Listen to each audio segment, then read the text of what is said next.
Dönüyor. Boşa dönüyor. Şöyle yapıyoruz bunu. Önce bir tane vida atıyoruz. Sonra bir tane daha vida atıyoruz.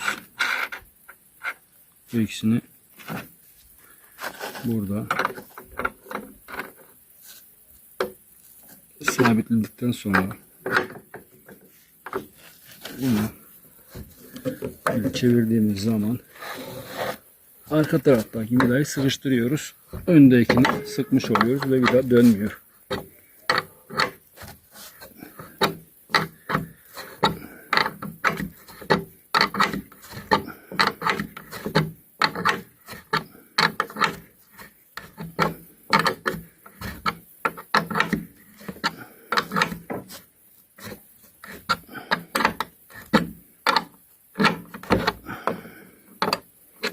Evet.